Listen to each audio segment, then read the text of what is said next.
Mizmor David Adonai Roy Lo Yachzor B'Nosteshi Yabitzeni Me'Menuchas Aleini. Song of David HaMelech, King David. Hashem is my shepherd. I have no needs. He lays me down in the meadows. He lays me down beside tranquil waters. He leads me in the same place. Nafshi Yeshovi V'Yancheni B'Maglei Tzedek L'Ma'an Shemoy. Gam Kielech B'Geit Samavos L'Irarah Ki Ato Imodi. Shivtecha Mishantecha Hema Yinachamuni. He restores my soul. He leads me on the path of justice for his name's sake. And although I walk in the valley overshadowed by death, I fear no evil because I know you are with me. Your rod and your staff together both serve as a comfort and as a nechama for me. Tarach lefanei shulcha neged sororoi, dishanta b'shem and roishi kaisi levoya. You prepare a table before me in the full view of my enemies. You anointed my cup, my head with oil, and my cup overflows. Ach tov v'chesed yidifuni kol yemei chayai, v'shavti b'veis Adonai la'arech yamim. Only goodness and kindness pursue me all the days of my life, that they be able to dwell in the house of Hashem for an eternity of days.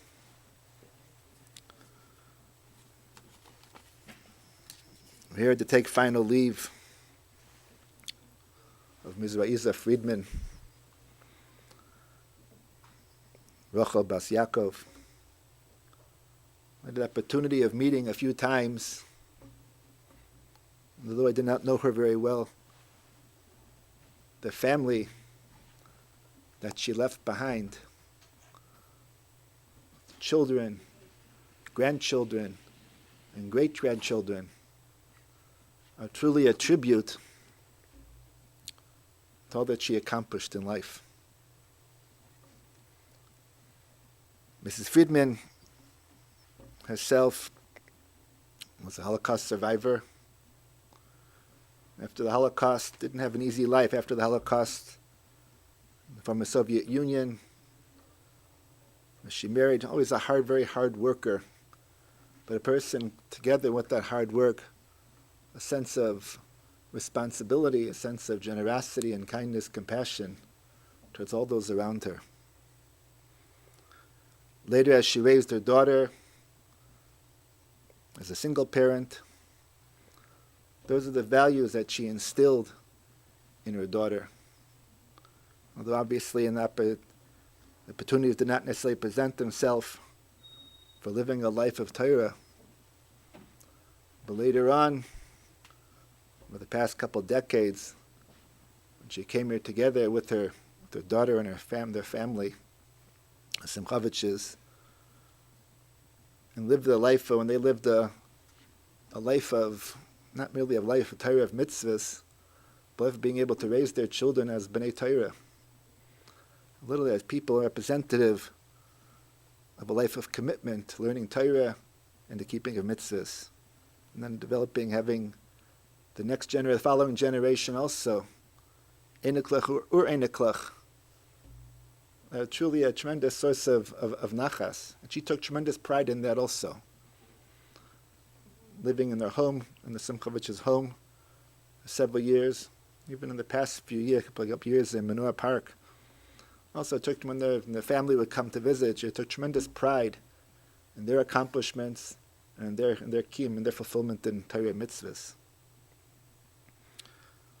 Even coming over here to Cleveland, again, she continued on her involvement,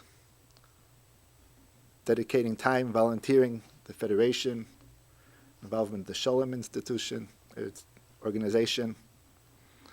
Even in Menorah Park, she never lost that sense of feeling. Many times people in older years become much more become self-centered, so to say. She's always there showing an interest in those people, fellow residents around her, going out of her way to be able to help them, to be able to assist them, to be able to share a kind word with other people too. And again, that says much about a person. Chazal tell about the importance of having mekabas kol adam b'sefer panim yafas, the importance of greeting other people genuinely, greeting other people with a happy disposition. It was something that she maintained, even towards the very end. The Parsha, yesterday's Torah portion, we spoke about, Torah talks about the construction of the base of the Mishkan. So after all the instructions were given a few weeks earlier, Teruma Tetzava, about what had to be taken care of, what they would have to do, Parshas yesterday, Vayaka Pekudei, all talk about the actual fulfillment, the carrying out of the construction of the Mishkan. And before Shemal point out an interesting point that after every single detail of the Mishkan that it was built, the Torah reiterates as Kasher Tziva Yisrael Elokim, Kasher Tziva Hashem as Moshe, like Hashem instructed Moshe. The menorah was built, Kasher Tziva Hashem as Moshe, the Aron was built, the Mizbeach was built, the clothing was built, each of the pieces of clothing of the Kohanim, the Kohen Gadol, the Kohen, were built Kasher Tziva Hashem as Moshe, in the same way, exactly in accordance with the laws and the ways the HaKadosh Baruch Hu had instructed Moshe Rabbeinu. Could have simply said at the end, everything was done in accordance with Moshe Rabbeinu, what HaKadosh Baruch Hu told him. But he reiterates that and repeats it over and over and over again. The unfortunate commentaries suggest the meaning behind that might be that the importance, more so than the actual Mishkan itself, HaKadosh Baruch Hu didn't necessarily need the specifics of the Mishkan, but it was the importance of the Kasher Tziva Oisai, Kasher Tziva Hashem as Moshe. The fact that they followed through in every single detail, the fact that every single nuance was carried out completely. Nothing was left to their own, I think it's better this way, I think it's better that way, I think maybe this would have looked nicer like that, that would look a little nicer like that, than that, like this. Every detail was Kasher Tziva Hashem as Moshe. HaKadosh Baruch Hu had instructed Moshe Rabbeinu. Ultimately, that's something which is important insofar as our own personal service also. It's not so much what we feel what might be the best way of service of HaKadosh Baruch Hu, Avodas Hashem, service of Hashem. But it's the fulfillment and the carrying out of every single detail as per the instructions handed down to us and given to us. Raisa Fridman had that schus of being able to see generations, living a fruitful life. And again, it was a life that was based on a tremendous amount of effort and tremendous amount of hard work. She was a very hard worker. But to be able to appreciate the fruits of her labor, of being able to see children, grandchildren, or Einiklach, that are living their lives, Kasher Tziva Hashem as Moshe, like HaKadosh Baruch Hu instructed Moshe Rabbeinu. Ultimately, it's the greatest source of nachas that a person can expect, that a person can hope to be able to receive in life in this world.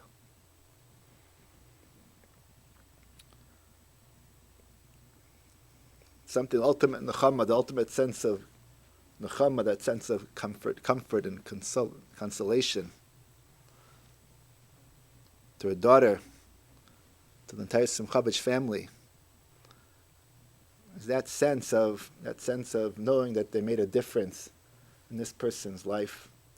And ultimately that sense of the loss that has been created, the vacuum that's been created by your passing, is something that will certainly be filled with their good deeds, with their ma'asim tovim they do, that they continue to fulfill, that they continue to bring about Be'ez Hashem for many years to come.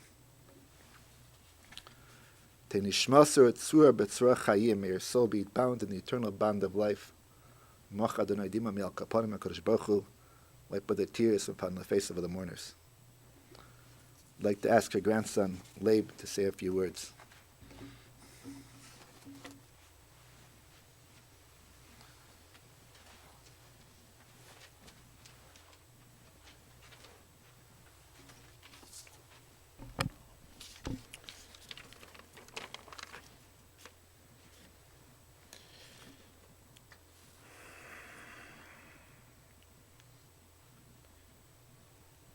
It's a bit hard to say goodbye to Babushka.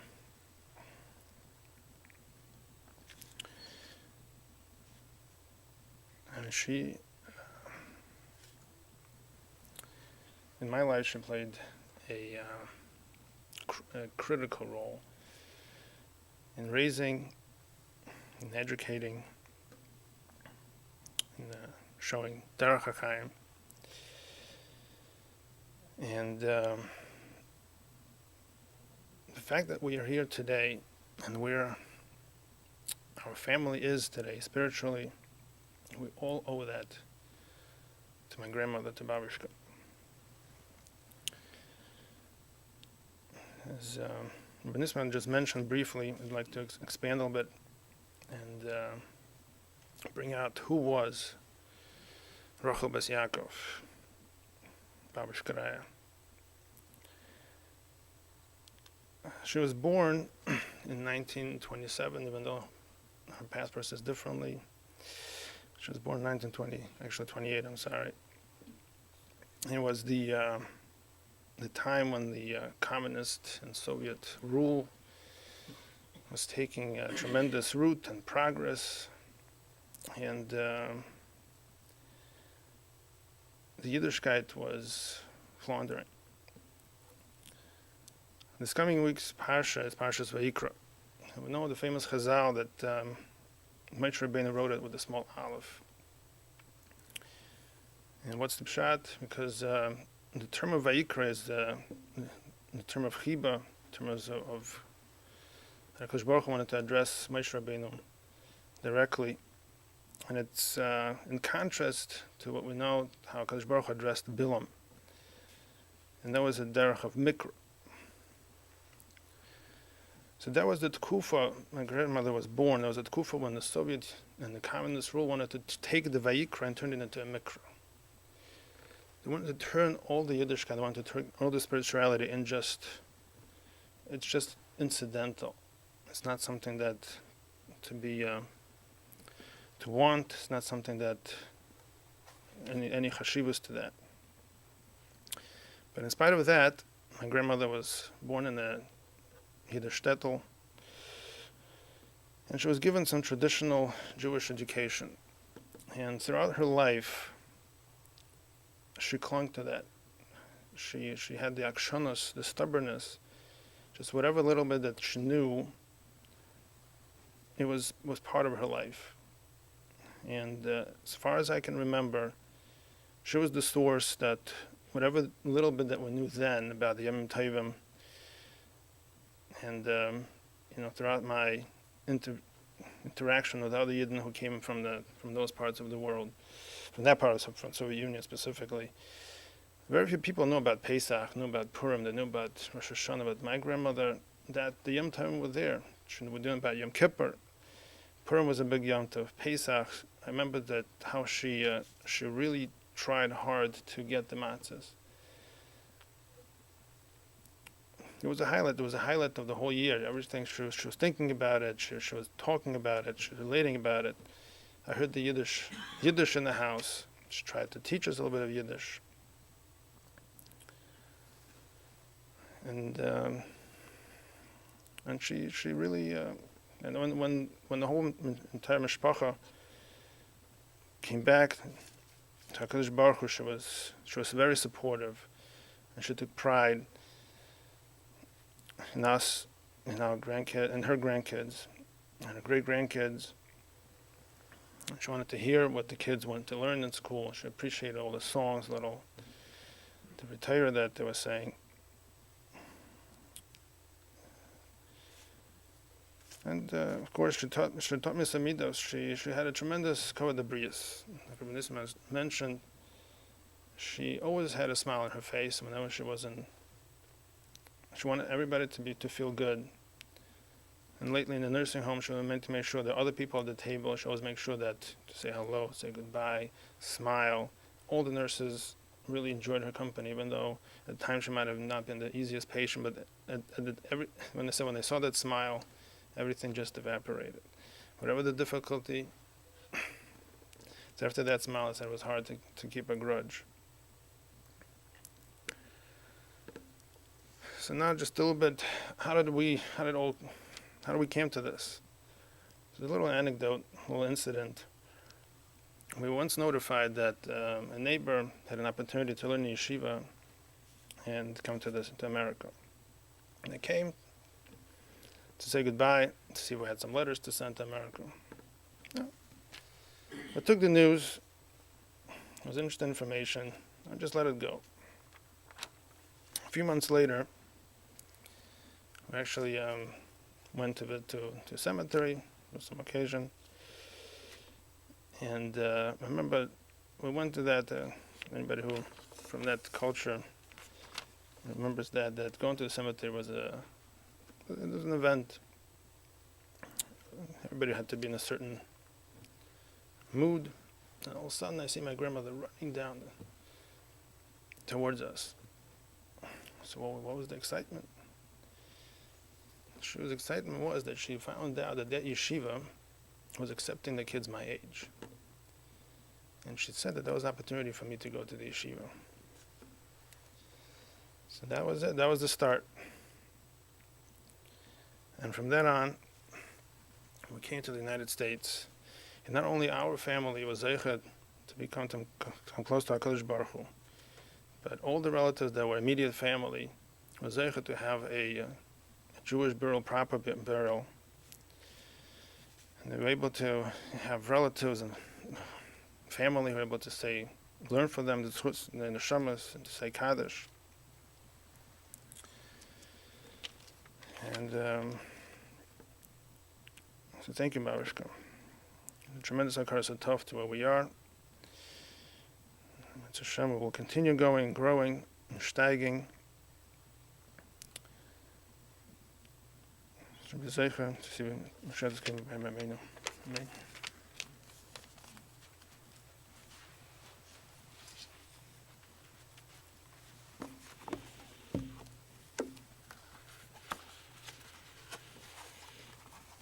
Let's do rise for the Malei Rachamim.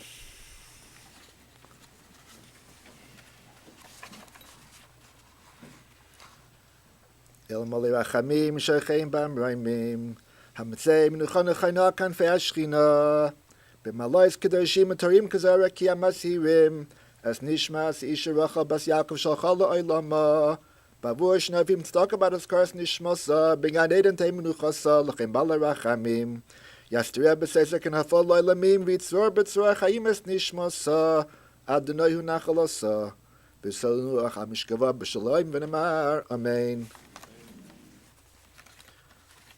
The Kavur, the burial will take place at Mount Ella Cemetery. And the Shiva will be at the home of those Simchaviches. Addresses? 24665 Greenwich. They asked for the visits from 11 to 3 in the afternoon, 7 to 9 in the evening.